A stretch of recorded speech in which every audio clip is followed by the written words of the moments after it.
안녕하십니까. 이것이 신앙 고백이다. 시리즈 7권 중 세 번째 책 하이델베르크 교리 문답서 제 17주일, 그 주제는 그리스도의 부활, 그리고 그에 따른 제 45문의 두 번째 시간입니다. 제 45문의 내용이 391페이지에 기록되어 있고, 두 번째가 395에 해설이 들어가 있습니다. 자, 그러면 여러분 먼저 391페이지로 가서 교리문답서 내용을 읽고 파악한 후에 395페이지로 가서 그 해설을 함께 보도록 하겠습니다. 391페이지입니다.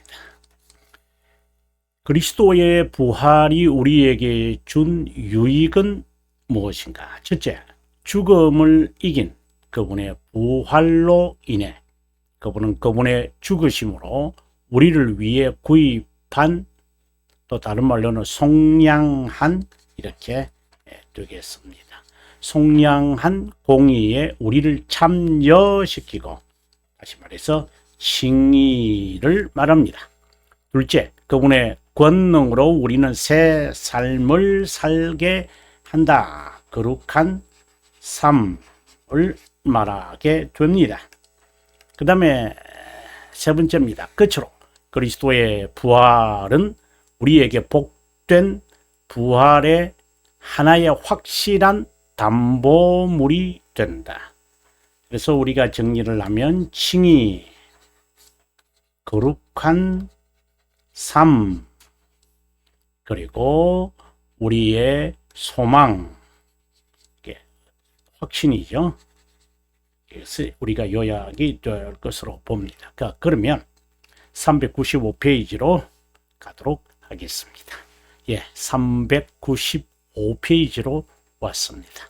동그라미 1번, 우리 칭의, 공의된 구입된 공의에 우리를 참여시켰다라는 말씀에 대한 그 고백에 대한 해설을 한번 함께 읽어보고 또 정리해 보도록 하겠습니다. 그리스도의 부활로 우리가 받은 유익, 한마디로 말하면 칭의다. 방금 또 말씀드렸습니다. 그리스도의 부활은 죽음의 세력을 제거했다. 이 세력은 타락함으로 하나님과의 관계를 단절시키고 영의 기능을 부패시켜 죄들을 범하게 한다. 타락 후 상태의 인간은 누구도 부패성에서 벗어날 수 없기에 죽음은 늘 공포 그 자체다. 자, 우리는 여기서 관계의 단절, 제가 시간에도 한번 말씀을 드렸습니다만은 예수 그리스도께서 나는 잃어버린 자를 찾으러 왔다. 바로 여기서 말하는 것입니다.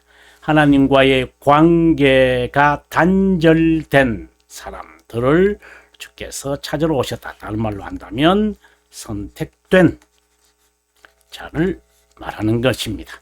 하지만 그리스도의 부활은 육적 죽음을 두려워하지 않게 하고 영원한 삶의 입구일 뿐 아니라 엔트런스죠. 부활의 기쁨을 봄으로 육체의 참된 부활도 이루게 했다. 이로써 영적 죽음은 다시 말해서 영원한 두려움이죠. 두려움, 저주, 처벌, 이것은 영원히 사라지고 만다라는 것이죠. 자, 그리스도는 획득한 의, 우리 자신을 참여시킨다. 그 획득한 의라고 하니까 여러분 이거 나중에 우리가 살피겠습니다만은 자신의 의를 우리에게 전가한다. 이거는 전가된 의죠. 그분이 의를 획득했다고 해서 자신에게 없던 의를 하나님의 진노의 무거운 짐을 참고 견뎌서 얻은 것이다. 어테인했다 라고 착각하면 안 된다. 그리스도는 의 자체이다. 그리스도가 하나님의 정의를 만족시키고, 우리가 여기서 늘 여러분에게 말씀을 드리지만 공의와 정의, 이게 두 가지의 개념을 명확히 해야 된다고 늘 말씀드렸습니다. 하나님의 선택된 자는 공의의 심판, 그리고 유기된 자는 정의의 심판, 이런 등등으로 제가 여러분에게 설명을 드렸는데요. 아마 책에서 이 부분은 여러분 뒤에 새긴, 저 책의 그 특징이 뒤에 색인이 있기 때문에 뒤에서 공의로운 또는 공의의 심판이라는 그 색인을 찾아서 보시면은 페이지마다 자세하게 제가 설명되어 있다고 봅니다. 하나님의 정의를 만족시키고 그분의 호의를 획득하여 선별된 자를 구입하여 구원해 줬다고 단순히 생각하면 안 된다. 그분은 자신의 정의를 만족하신 것이다. 이게 12문이라 그랬습니다.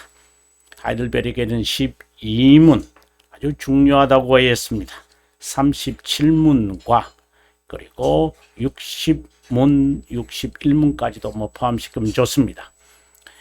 이뿐만 아니라 그분은 우리를 위해 의와 생명을 획득하여 우리에게 그것을 회복시켰다고 봐야만 합니다. 중보자 그리스도는 하나님의 정의에 따른 무시무시한 처벌을 몸의 고통만 아니라 몸과 영의 죽으심, 일시적이고 영원한 죽으심을 당했다. 이에 따라 우리는 그분이 하나님의 정의를 만족시켜 의를 획득하여 선택된 자에게 전가했다고 고백한다. 이 신앙 고백은 성경적 구원의 진리다.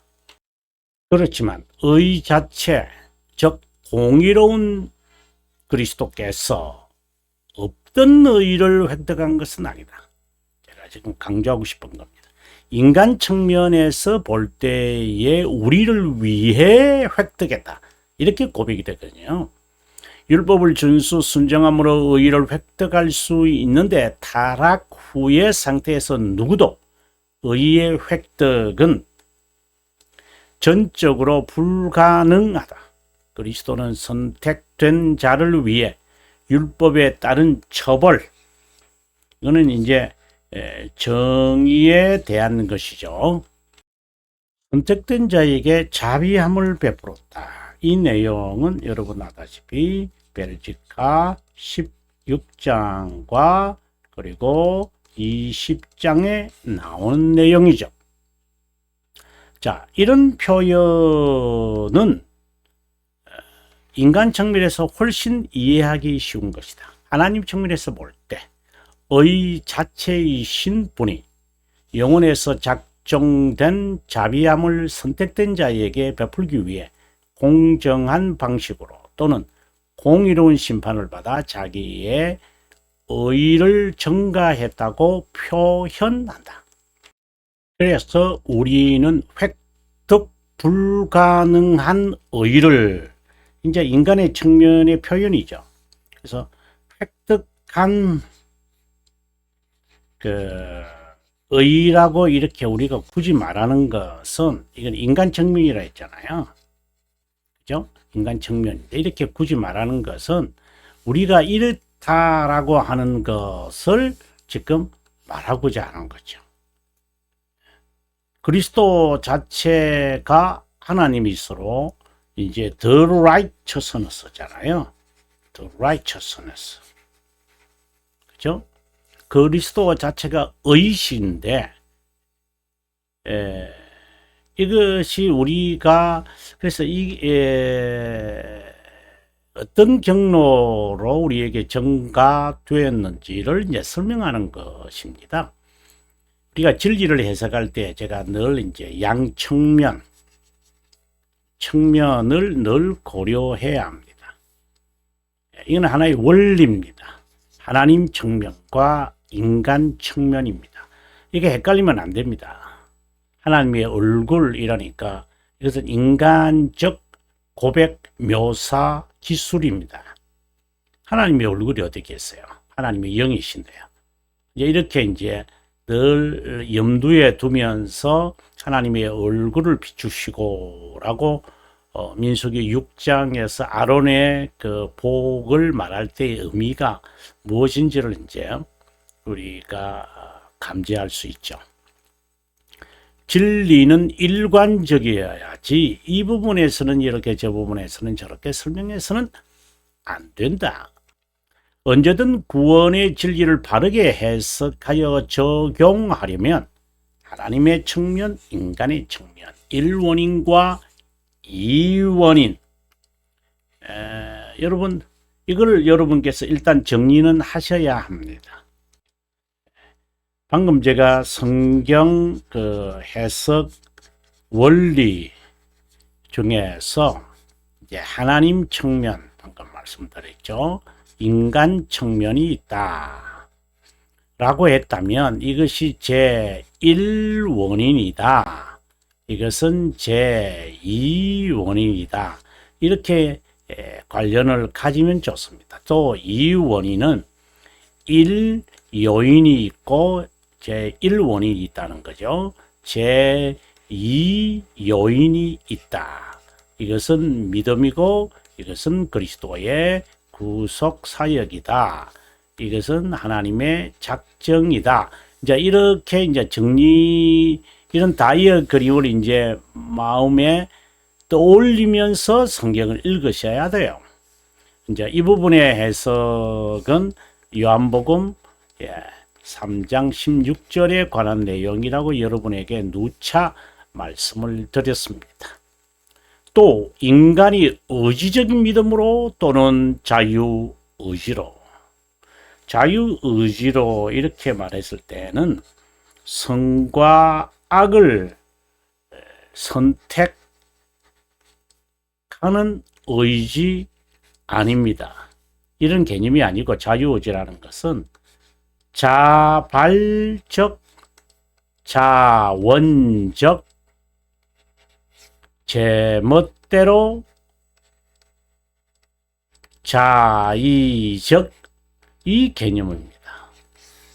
자의적 원하는 대로 하고 싶다. 그것을 선택한다. 이게 자유의지입니다. 그래서 의지적 믿음. 자기가 강한 믿음, 의지를 가진 믿음이죠. 그거는 별로 의미가 없습니다. 그리스도를 수용하여 의를 획득한 것처럼 착각하여 교만할 수 있게 그리스도가 의를 획득했다는 말을 강조할 뿐이다. 문자적으로 이해하지 말아야 한다. 이신칭의에서도 이신의 뜻이 행위를 배제하라는 뜻이므로 한갓 도구에 불과한 믿음이 무슨 힘, 권력이 있어서 어렵다 여김을 획득한 것이 아니다. 구입한 공의에 우리를 참여시킨다는 것이다. 구입한 공의. 그리스도께서 획득한 의 또는 자신의 의. 여기서 인간의 측면, 하나님의 측면을 제가 이렇게 덧붙였습니다. 우리에게 전가하여 우리를 의롭다 여기게 했다는 뜻이다. 참여했다는 것은 칭이다. 그래서 앞서도 제가 동그라미 1번 부분을 칭의라고 이제 단순하게 말씀을 드렸습니다. 비로소 하나님의 자녀가 되는 권세가 비로소 주어진 것이 아니라 회복시킨 것이다. 그래서 앞서 제가 lost라는 말을 했습니다. 그리스도의 단절이라는 이 말이 그런 의미가 있음을 드렸습니다. 그리고 선택된 자다. 잃어버린 자를 주께서 찾으러 왔다. 이 병든 자를 고치러 왔다. 이렇게 말할 때는 부패성을 가진 자, 이 의미가 있죠. 그래서 그리스도의 보혈로 의가 회복한다고 한 것이다. 그리스도는 자신이 지니지 않았던 의를 구입하여 우리에게 전가한 것도 아니고 비로소 그분의 자녀가 된 것도 아니다. 앞서 제가 이야기했던 대로 그대로 다시 반복합니다. 하나님의 측면에서의 구원의 진리는 인간 측면에서의 구속사역. 이것은 일원인.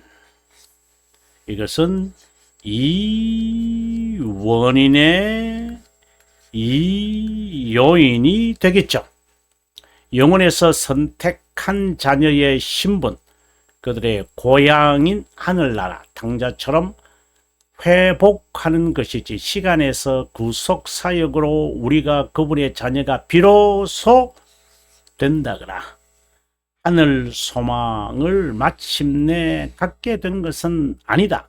물론 우리 측면에서 볼 때 비로소 된 것이라고 말할 수 있지만 반쪽짜리 진리다. 만약에 이제 인간 측면에서 모든 것을 해석해 버리면요, 신인 동형 동성, 이쪽을 쓰겠습니다. 신인 동형 동성론이 됩니다. 안드로포몰피즘, 이거 됩니다. 굉장히 긴다는데, 그래서 오리게니스주의잖아요. 오리게니즘은 신인 협력주의잖아요. 시너기즘이잖아요. 시너기즘이 발전되어져서 세미 펠라기아니즘이 되잖아요. 세미 펠라기아니즘이 발전해서 이제 아르미니우스주의가 되잖아요. 그죠? 아르미니우스가 우리 안에 있는 것이잖아요. 이 노선이 이거 단순하게 제가 하나님의 측면, 인간의 측면, 제1원인, 제2원인, 이 말을 제가 정말 귀에 못이 박히도록 말씀을 드리는 것은 바로 이러한 계통에 있는 과정에 있다라는 것을 강조하고 싶은 것입니다.